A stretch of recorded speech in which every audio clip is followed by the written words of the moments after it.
Tsvi Hauser, bonjour. Bonsoir. Shalom. Bonsoir.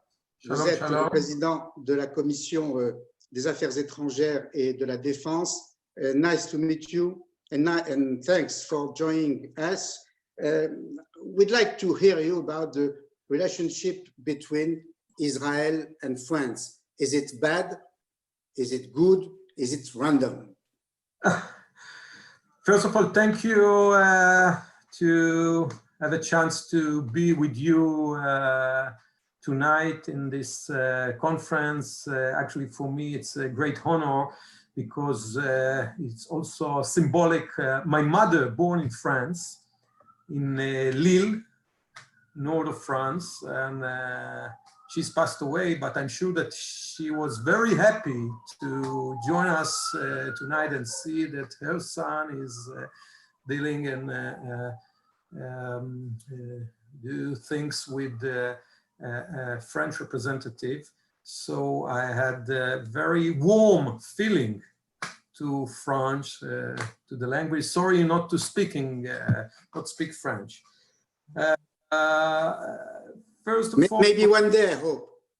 Yes, maybe. You know, I'm familiar. I used to say that I'm familiar with a few words, but not the important ones. But I had a chance to visit a lot in France, and I have a family in France, and I'm sure that as we can go while coming back, I really love this wonderful country. What about the relationship between the two countries? Yes, as you for sure familiar even more than me, that is an ups and downs, but on the base, I believe that we sharing the same values and mutual values that from early I think early days of Israel, and you know, I just thought, and I wrote an article 2 weeks ago. We just celebrate 100 years of San Remo conference, and as all we know, in San Remo conference there also participated the Prime Minister of France at that time. And I think practically after 100 years in perspective, historical perspective, that in San Remo, the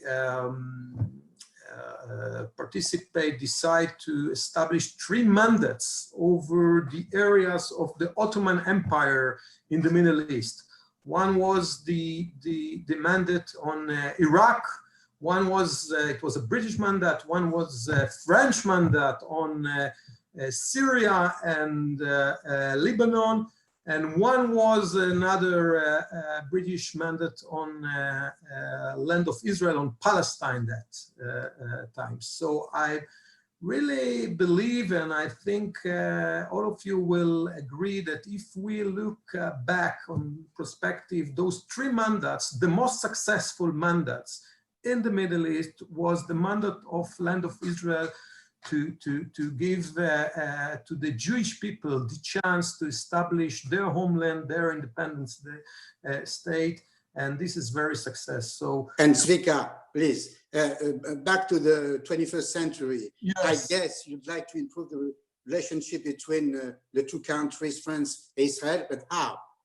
Yes, I think that we have to go on and strengthen the relationship. I think one of the key elements or key condition that we have to take is to try to convince our partners, the parliaments member, French and European, to come and visit Israel.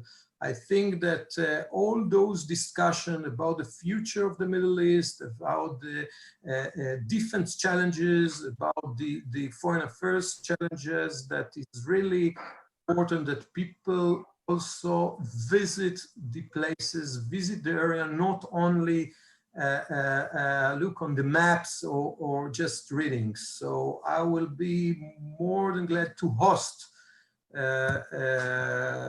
our colleagues from the French Parliament and make those discussions not only by theoretically, but really understand, because I really believe that when people come and see the land, see the hills, see the sea, and see the borders, it will give them a much more better perspective about our challenges.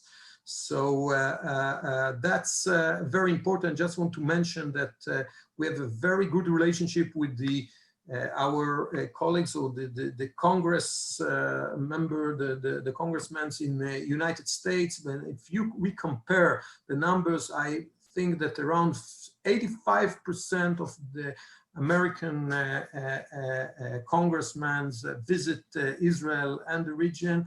And unfortunately, I think that on Europe and France is standing around 15.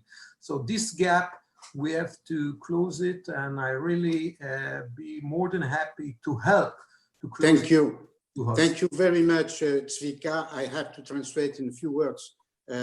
Je remercie Tsvi Hauser. Je dis quelques mots simplement pour nos amis qui ne maîtriseraient pas la langue de Shakespeare. Tsvi Hauser rappelle que sa mère est née à Lille, elle est décédée aujourd'hui, dit son attachement à la culture française, à la France, dit sa volonté de réchauffer, pour reprendre son terme, les relations entre Israël et la France, et invite les élus français et européens à se rendre en Israël, comme le font par exemple très souvent les élus américains, mais il sera agréablement surpris de constater que les élus que nous allons interviewer maintenant et que nous allons rencontrer se sont rendus en Israël, se rendent régulièrement et connaissent très bien la réalité israélienne. Thanks a lot. Toda rabba.